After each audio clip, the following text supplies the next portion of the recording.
Hey everybody, listen up. I got mega huge news. Meat Eater Live is heading back out on the road. That's right. Join me and the crew. Clay Newcomb, Cal, Yanni, Spencer's going to be there. Phil the Engineer's going to be there. Meat Eater Live headed back out. Now, when you get every ticket, okay, every ticket you buy, you get a signed copy of our new Meat Eater Outdoor Cookbook. This tour is celebrating the release of the book. Buy a ticket, get a signed copy, Meat Eater Outdoor Cookbook, wild game recipes for the grill, smoker, camp stove, and campfire, which I'll point out is a $38 value. Here's where we're going to go. April 23rd, the Mesa Arts Center in Mesa, Arizona. April 24, the Balboa Theater in San Diego. April 25, the Grove in Anaheim, California. April 27, the Crest Theater in Sacramento. April 29, the Union in Salt Lake City. April 30, the Egyptian in Boise. May 1, the Wilma Theater in Missoula. May 2, the Bing Crosby Theater in Spokane, Washington. May 4, Revolution Hall in Portland, Oregon. And May 5, the last day of the tour, Pantages Theater in Tacoma, Washington. For tickets and more information, visit the events page at themeateater.com. Hope to see you at the show. What's up, y'all? I'm KC. And I'm Tyler, and this is another Big Buck Breakdown from the Element Podcast. Brought to you by Exodus Trail Cameras.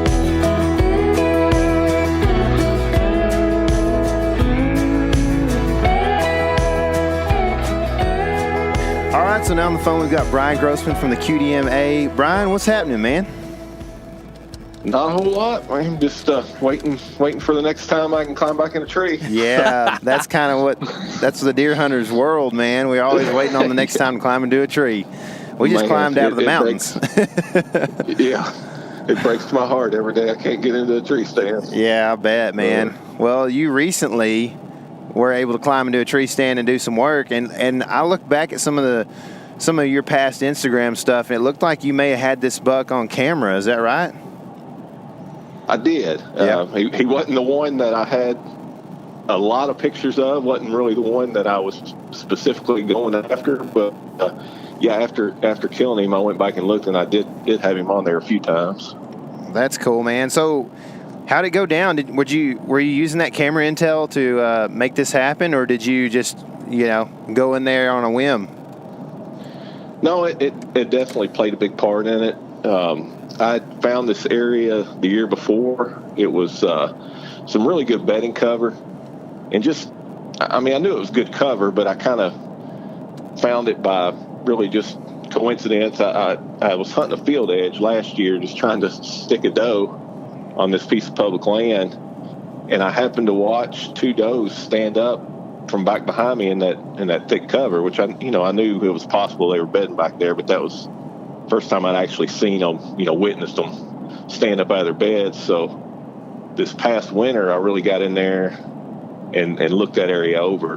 And it's really it's a long ridge, and the whole one side of it is just great bedding cover from one end to the other. It's big mature pines that they've really thinned back. Mm-hmm. And it's just got a lot of good understory growth. Sure. Now, this is in Georgia, right? It is, yeah. Which is a pretty diverse state. So, a ridge in Georgia could either be 6 inches or like 600 feet. Yeah, this is probably somewhere in between. We got some, I guess you call it kind of rolling hills where I'm at. It's definitely not mountainous like North Georgia, mm-hmm. But not, flat as a pancake like South Georgia either. So, yeah, I'm kind of in the middle there. Cool. So, tell us the story how it went down, man. I can't wait to hear about this buck. So I went in there in the end of June and put some cameras out, and because it was all this one big ridge the cover was pretty monotonous, and they were bedding throughout, droppings throughout. So I just found some subtle places where just some not big ditches, but these drainage ditches kind of ran up the side of the ridge. And these deer, they'd washed out some over the years. So these deer, rather than dropping, down in the ditch and up the other side, a lot of times they'll just funnel around the top side of it, where it kind of levels out. Mm-hmm. So I hung cameras on those pinch points. And the one camera, I just started getting a lot of pictures of this one 8-pointer. Actually, not the buck I shot, but he was just consistently in there in the evening. In a month's time, probably 15 to 20 days, 15, 20 evenings, he had been in there during daylight. So I was definitely excited. Mm-hmm. That was 1st of August when I did my camera check. And so I was super excited going into the season, and I just stayed out of there after that camera check. I knew he was in there. I didn't want to booger things up, so I just stayed out of there. Yeah. As much as I wanted to go back in and check that sucker, every week. It's so hard. Oh, yeah. I tried to play it smart and stayed out of there. Didn't hunt it open in the morning because, again, all the pictures were evening. I had some deer in there during the morning, but nothing, I wanted to go after. And, again, I just didn't want to mess this up, Sure. So you just actually heard how Brian used trail cameras to really pinpoint that buck, and he actually was hanging that camera at a creek horn pretty much, which is something we talked about on our YouTube channel recently. But it would be a great spot to hang an Exodus trail camera for a couple reasons. A, this is on public land, and dudes like to steal trail cameras. Exodus has a great theft prevention policy if that does ever happen to you. And B, Exodus trail cameras have a great trigger speed. So if those deer just right over that little spot there and just crossing that trail real quick, you'll still be able to get some great pictures of those big bucks. So be sure and go check out ExodusOutdoorGear.com. And so I got in there really early that opening evening, or really more midday, and just to avoid any meetups at the gate with other hunters. Yep. And slipped in there. I had to, in order to, this deer, I really, where I think he was bedded, or where I'm pretty sure he was bedded, was pretty dang close to the access road, the foot travel road on this WMA. I really think he was probably bedded in a way where he could, if not watch, he could at least hear and definitely smell hunters coming in on that access trail. Mm-hmm. So I had to make a big loop around, drop down at the bottom, and made a big loop and come up on the ridge, kind of on the back side and downwind side of it, just inside the bedding cover, and got set up. And, it was a long wait. Got in there early, so, played around on my phone, took a couple naps, all that fun stuff. Pretty uneventful. Other than, I did have one little fuzzy-headed spike out there that milled around for a while. So sometimes when you're hunting, things are a little bit boring. Times are a little bit slow. The action's slow. For us, I just got off an elk hunt with KC and Jack, and we're sitting there looking at maps a lot on the phone, trying to figure out where we're going next. You're working through the brush, filling water bottles, and, for Brian or any of us in a deer stand, a lot of times we're looking through an Instagram feed or something like that. Cobra has a release that will actually flip backwards and lock kind of against your arm, which is super handy for filling water bottles and doing all these things on the phone, that kind of thing, when you're bored. And you can just slap it back into action whenever that deer walks out and you're ready to rock and roll. Everything's out of the way when you don't need it, and everything's right where it needs to be when you do need it. So to check out more of the Cobra releases, go to CobraArchery.com. Right before dark, the wind picked up. It started to rain a little bit, and then out of nowhere, this deer blows from right in the direction where I'm expecting these deer that they're bedding. And so, obviously I'm I'm a little disappointed at this point. Yeah. I was about ready just to climb down because, like I said, the wind had just out of nowhere. The wind had come in and started whipping my little tree around there and started drizzling rain. And then after the deer blowing, I was about ready to hang it up. And man, I'm glad I didn't. Yeah. Just within probably 5 minutes, I caught movement from that direction. And as soon as I seen the deer, I seen the flash of antler, I knew, I assumed it was that 8-pointer I've been getting pictures of. I knew it was a good buck just from first glance. So, got my bow ready and stood up, and the deer was going to pass perfectly in an opening at 30 yards. He walks in the opening, and he's still moving at a pretty good clip. So then I'm, going back and forth. Do I stop this deer, or do I wait for him to stop? I'm kind of in panic mode. Mm-hmm. And he, before I can do anything, he turns and starts walking straight towards me. So then I'm in heightened panic mode because I've dialed in my 1-pin sight at 30 yards, and he's getting closer and closer. Oh, but he finally stopped and bent down and, I don't know, picked up an acorn or something off the ground there. And he's facing straight at me. And, again, I'm at full draw this whole time. I drew back before he ever stepped into the opening. And he finally, when he lifted his head up, he turned and started quartering. He was still kind of quartering towards me, but gave me a good enough angle that I was comfortable with it. I went to I jumped on the bandwagon and went to a heavier arrow. There you go. And cut on contact broadhead, so I was pretty comfortable with, it wasn't a hard 1/4 but it was a 1/4 and about 20 yards, 22 yards. And I just put it right there tight to the front shoulder and let it fly. And, man, he did a little jump and darted 20 yards, almost under my stand, just to the right of my stand, and stopped. Didn't have a clue what had just happened. And just stood there. I'm panicking. I'm like, do I knock another arrow? What I do?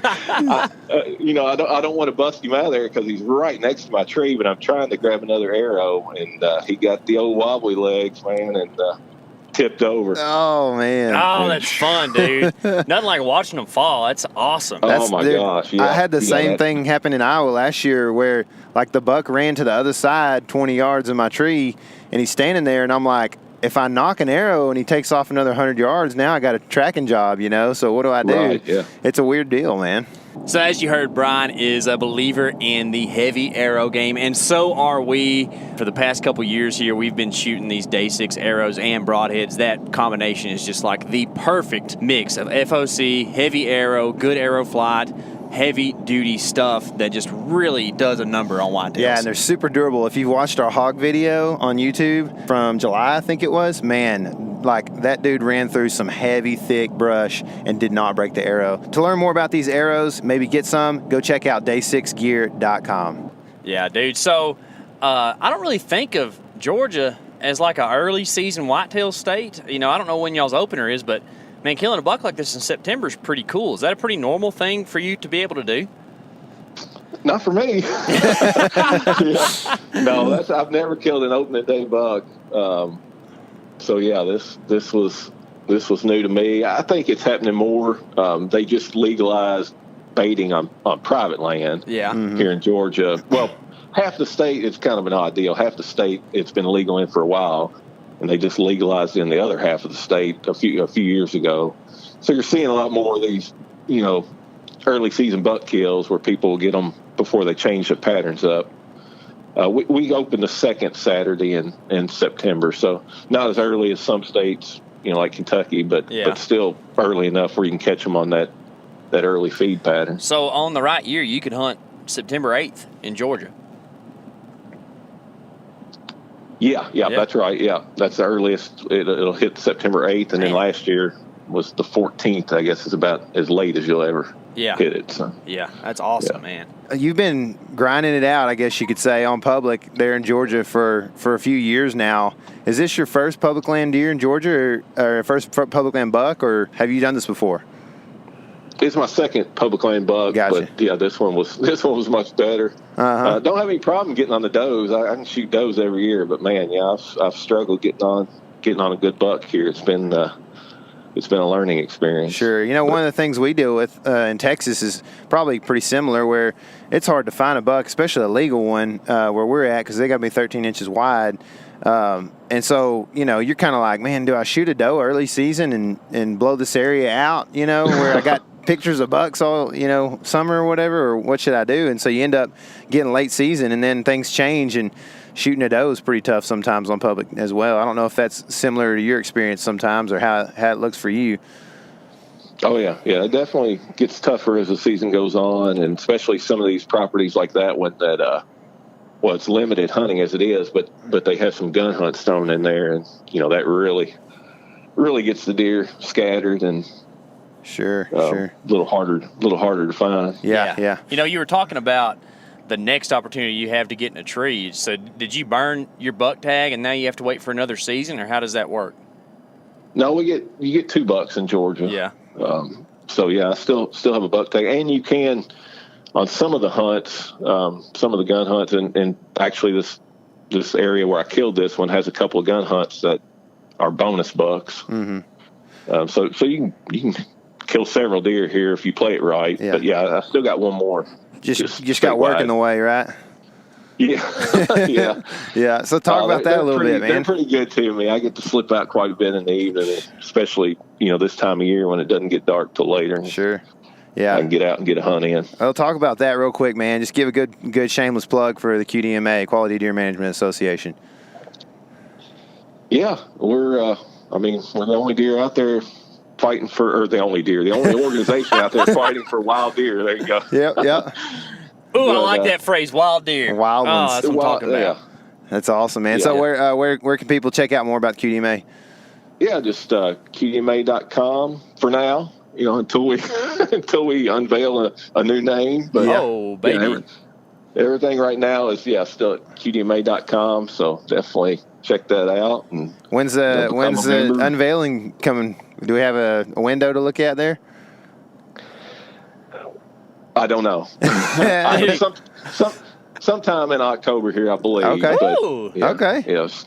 Nice, dude. Cool, man. So hopefully here soon. Yeah, I'm excited about that. Yeah. And but yeah, you can. There's no reason you can't go ahead and join. The name might change, but it'll still be the same conservation organization fighting for wild deer. Sure, man. And deer hunters. Yeah. Well, I can tell you, man, we've had the pleasure of hanging out with you guys a few times at different events and that kind of thing, and you and Lindsey Thomas and some of the others, and Hanky. Just good people, man.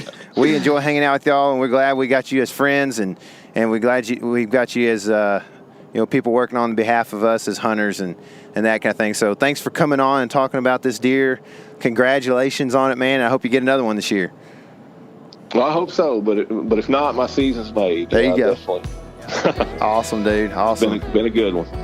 Man, what an awesome story about a big buck. Guys, we want to say a big thanks to Exodus Trail Cameras and Cobra Archery for being a part of this big buck breakdown. For sure, man. And also, if you want to check out what we do on a daily basis, maybe even see some of these big bucks, go to Instagram and follow us at The Element Wild. And then also subscribe on YouTube to keep up with what we're doing throughout the season. And subscribe on the podcast. And remember, this is your element. Live in it. I'll swim across and meet you on the other side. I'm not sure why we even have to fight. We grew up in the same situation. The river between us caused a lot of frustration.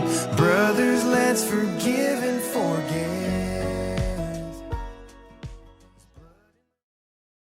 Hey guys, turkey season is in full swing right now, and if you are planning on getting after it, make sure to pick up some Meat Eater Phelps turkey calls to stuff into the old turkey vest or into your fanny pack right now. I carry a few different things. I like to use mouth calls, and I like to use pot calls.